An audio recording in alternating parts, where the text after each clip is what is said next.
Jadurchar union ছাত্রদল আমাদের ইউনিয়নের Jaduchar model college এবং জাদুচর ডিগ্রি কলেজের ছাত্রবৃন্দ নিয়ে আমরা এই আসিয়াকে যে দর্শন করে থেকে আসিয়া হত্যার সাথে যারা জড়িত তাদের দৃষ্টান্তমূলক শাস্তি আমরা ফাঁসি কার্যকর করার জন্য সরকারের কাছে বিনীত আহ্বান করতেছি। এটা আমাদের প্রতিবাদ।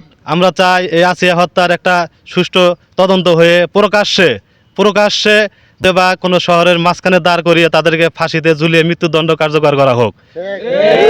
সেই সাথে সরকারকে আমরা বেশি সময় দিতে চাই না। আমরা ছাত্র দলের পক্ষ থেকে তীব্র প্রতিবাদ জানাচ্ছি এবং সেই সাথে তাদেরকে জানিয়ে দিতে চাই, প্রশাসনকে জানিয়ে দিতে চাই অবিলম্বে এই খুনিদেরকে, এই দর্শকদেরকে গ্রেপ্তার করে অতি শীঘ্রই বিচারে আওতায় আনা হোক।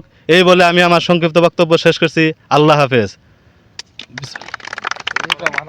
আমরা সারা দেশে নারীদের হেনস্থা, ধর্ষণ এবং বিভিন্ন ইফটিজিংয়ের বিরুদ্ধে বাংলাদেশ জাতীয়তাবাদী ছাত্রদল যে প্রোগ্রাম দিয়েছে, সেই প্রোগ্রামের পরিপ্রেক্ষিতে জাদুরচর মডেল ডিগ্রি কলেজ ছাত্রদল, জাদুরচর ডিগ্রি কলেজ ছাত্রদলের মানববন্ধন কর্মসূচিতে অংশগ্রহণ করেছি বাংলাদেশ জাতীয়তাবাদী ছাত্রদলের জাদুরচর ইউনিয়ন শাখার নেতৃবৃন্দ।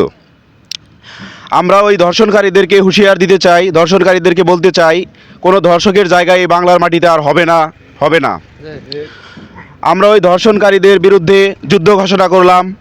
আমরা জাদুরচর ইউনিয়ন ছাত্রদল, জাদুরচর মডেল ডিগ্রি কলেজ ছাত্রদল, জাদুরচর ডিগ্রি কলেজ ছাত্রদল, জাদুরচর ইউনিয়নের মাটিতে আর কোনো প্রকার ধর্ষণ, নারীদেরকে হেনস্থা, ইফটিজিং এইসবের কোনো জায়গা নেই।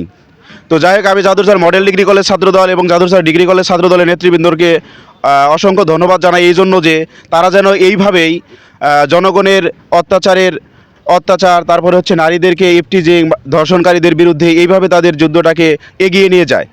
এই বলে আমি আমার সংক্ষিপ্ত কথা শেষ করছি। বাংলাদেশ জিন্দাবাদ।